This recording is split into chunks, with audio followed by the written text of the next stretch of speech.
Good morning, video games. Today is January 19th, 2021. It is a Tuesday. I'm going to call it Rumor Tuesday. I'm not going to call it that. That was a one-time thing. I promise. Never again. Got some Switch-centric news today, kind of. You'll see what I mean. It's a pretty low-key day, news-wise, so I'm going to kind of just fly through some of this stuff. First thing, we could just bang this out real quick. Apex Legends News on Twitter.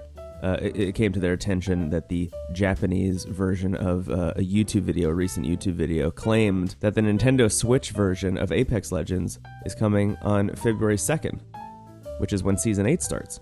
They then went on to not have that in the English version of that YouTube video, and then went and removed it from the Japanese version of the YouTube video. So long story, I mean, look, this is not like wild information. We knew that Apex Legends was coming to Switch sometime this year.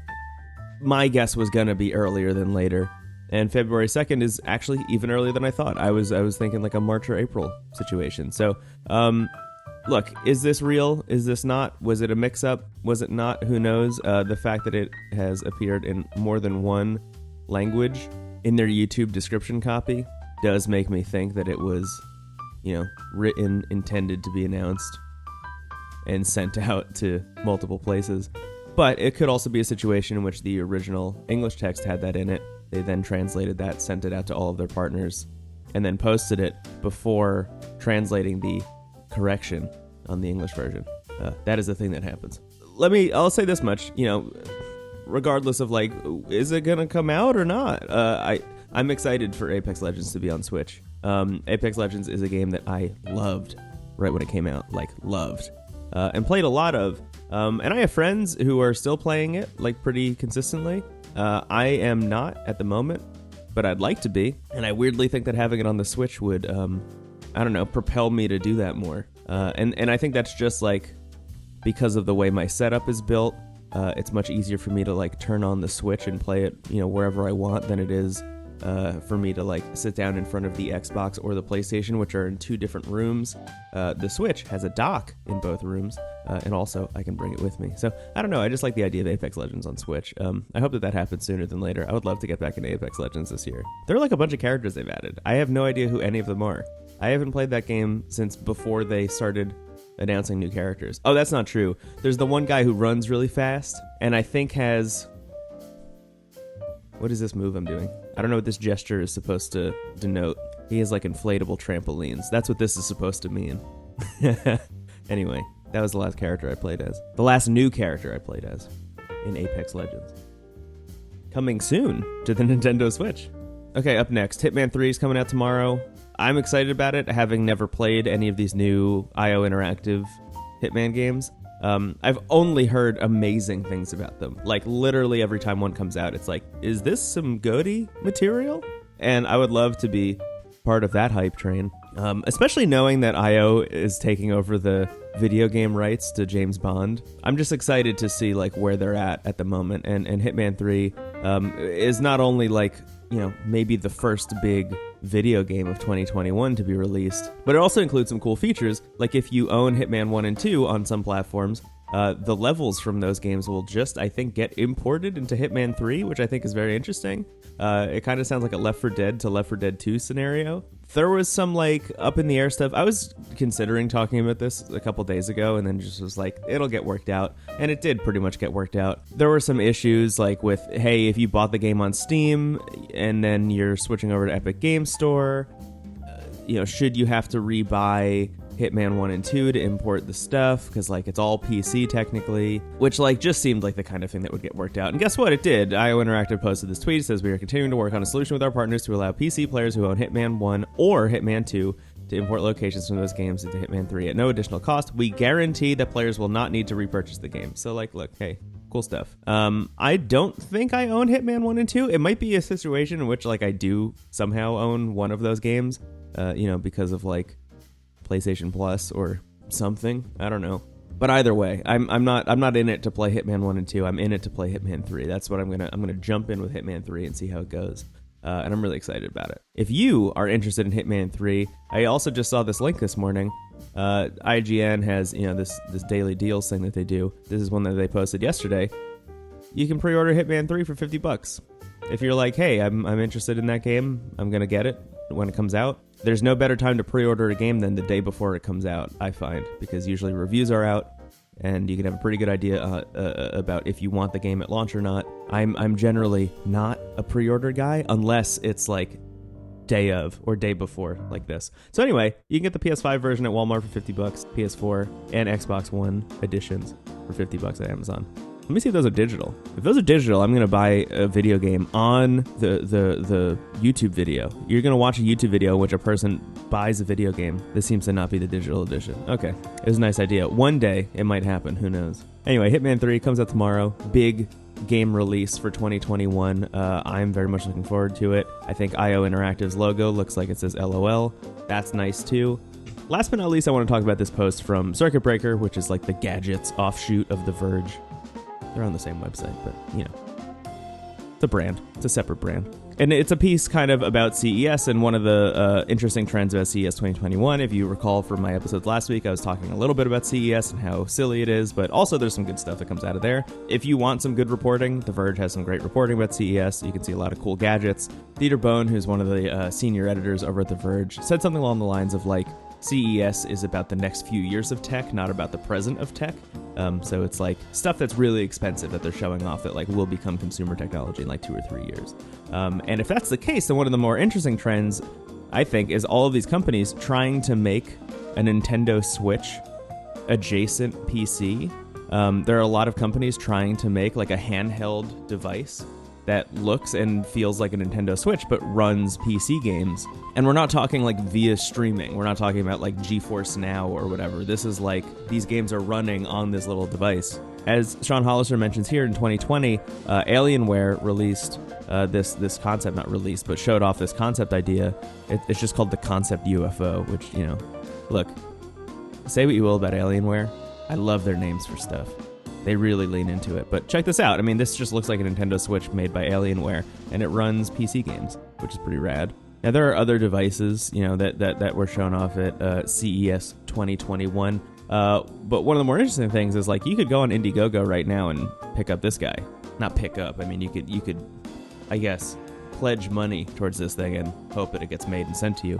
But, like, this is not a bad device. I mean, look at this. It's got 16 gigs of RAM. Has a terabyte hard drive in there.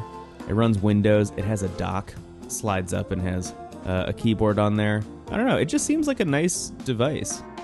Here you can see just like performance for all these different games. The fact that you can play Star Wars Squadrons with an average frames per second of at worst 88 frames per second is like pretty rad. That game just came out. This is a little handheld device that you could like hop on Indiegogo and buy. How much does it cost? It's like almost $1,000 to get this one. It is a gaming PC. But I just like the idea of all of these companies like looking at the Nintendo Switch and being like, yeah, why not us?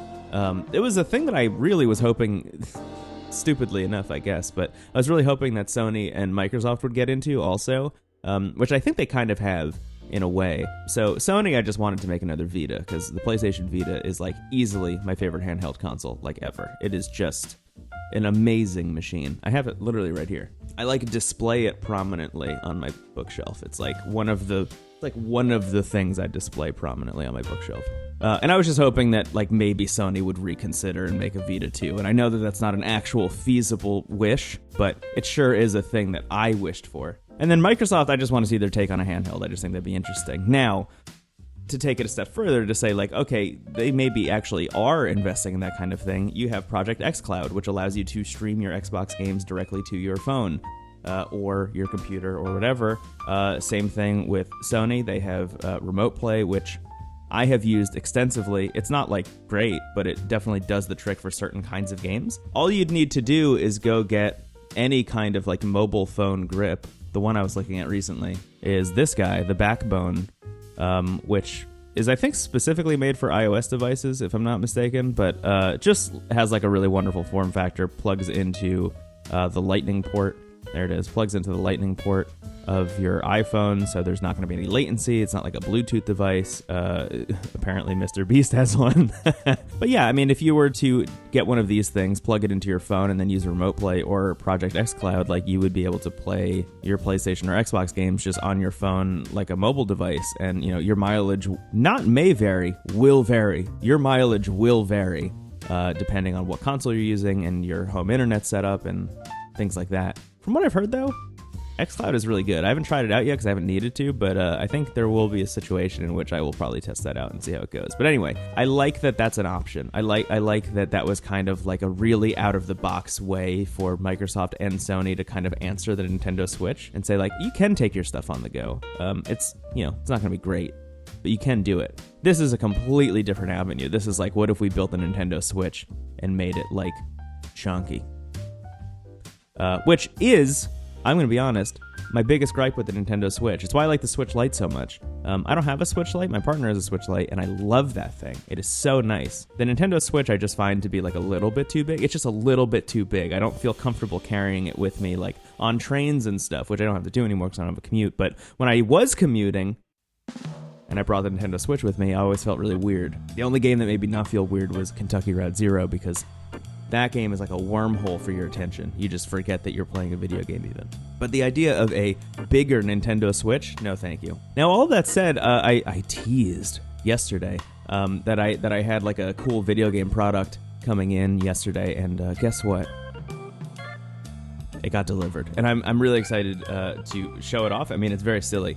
So one of my like long-term, I guess, like journeys has been in the emulation space, just like trying to go back and revisit a bunch of games that I had missed out on growing up. I had a Sega Genesis growing up, and there are like all of these incredible NES and Super Nintendo games, and I was like way too young to be playing the Atari and stuff like that. And I've always wanted like a really cool way to go back and play that stuff, and just like revisiting them on your computer doesn't feel super good all the time. It works for some games, but not all. And I've kind of gone down a bunch of different avenues. At one point, I did the like 3DS hack that you could do, so you could play like Super Nintendo and Game Boy games on there. But that just meant that like you couldn't play new 3DS games, you couldn't update the software, things like that. So I was like, that doesn't feel very good. I saw some stuff about actually using the Vita, which I don't want to hack my Vita. At one point, I actually went and picked up this thing, the NVIDIA Shield TV, which I had seen some stuff about, like, hey, is this maybe the best way to emulate retro games? Oh, whoa.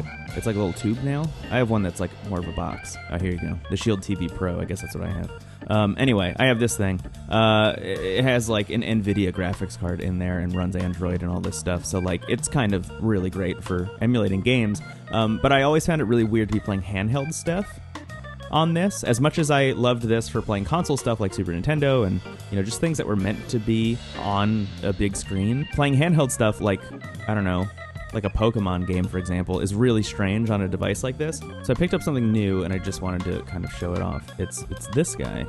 It's called the Anbernic RG351P, and it's like a little tiny handheld device that you can just, you know, get from wherever. I mean, I got mine on Amazon. It is just a wonderful form factor. I just want to like mention, I mean, this is the state of YouTube, so I have to mention this, but this is not sponsored. This is like a thing that I actually just went out and was interested in. Early on in quarantine, I got like really wrapped up in like the world of mechanical keyboards, which is like a rabbit hole that I did not realize existed. I also didn't realize that there's this entire like industry of companies making little devices like this that are made for emulating old consoles. Which is really cool. So, like, I got this mainly to play handheld games. There are a bunch of Game Boy Advance and Game Boy Color games that I didn't play when I was younger because I had a closed mind like an idiot and wouldn't play certain kinds of games because I didn't know better. I didn't know anything. So now that I've expanded my horizons, now that I like the taste of a bunch of different foods, I thought I'd go and try them. And this just seemed like the most natural way to go and play that stuff, outside of going and buying all of these games that you just can't get anymore. And that's kind of like the big impetus for me doing this, is like my preferred method of doing this would have been to go get all of the cartridges separately and play those games natively, like on a Game Boy Advance or something like that. The next best option after doing something like that would be to like go and get these games where they're available now, right? It would be wonderful if I could go on the Nintendo Switch eShop and download and play Golden Sun for the Game Boy Advance. But unfortunately, that's not an option, which is like just a huge problem. Just the state of game preservation right now is like non-existent from like an IP holder perspective. It's always like a miracle when Nintendo acknowledges that you can like run a Game Boy game on a device that's not a Game Boy. If you recall, for the DS and the 3DS, they released Pokemon Red, Blue, Yellow, Gold, Silver, and Crystal, which was like a miracle when that happened. And the constant dream has been like, will they ever release these on phones? And the answer is no, because they're taking like a Disney Vault approach, right? They're saying like, no, these are ours, and we have to build up the desire for this stuff, and then right when like peak demand hits, we will provide you with the thing, which like is a really like gross way of dealing with these, I would say, pieces of history that need to be preserved in a way that is available to everyone in some capacity. Like this is me literally saying like, I would love to pay you money, but you're not allowing me to do so. Whenever you prevent people from going a route that is like completely wholesome, let's say, industries like this pop up because this is how you have to supplement that, and that's a bummer. That sucks.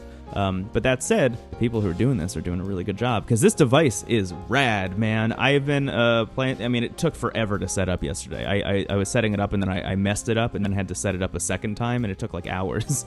But once I actually started playing stuff, man, like this screen is exactly Game Boy Advance size. Let me check that out.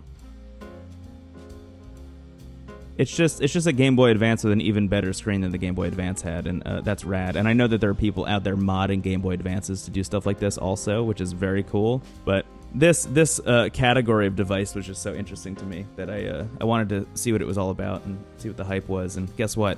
I'm hyped now. I get it. I love this thing. I'm gonna play a lot of stuff on it. Anyway, that's gonna be it for me. I just wanted to show off this cool thing, but I thought it also weirdly fell in line with some of this other stuff that I was talking about. So that said, hey, if you like the show, please consider subscribing. Maybe hit the like button on this episode and leave a comment down below about whatever you want. Honestly, I just like all the weird comments I've been getting. Weird comments, nice comments, good comments, bad comments. Just let me know. All that said, you can follow me on the internet at Brendan Bigley, and I'll catch you later, friends. Have a wonderful, wonderful day. Goodbye.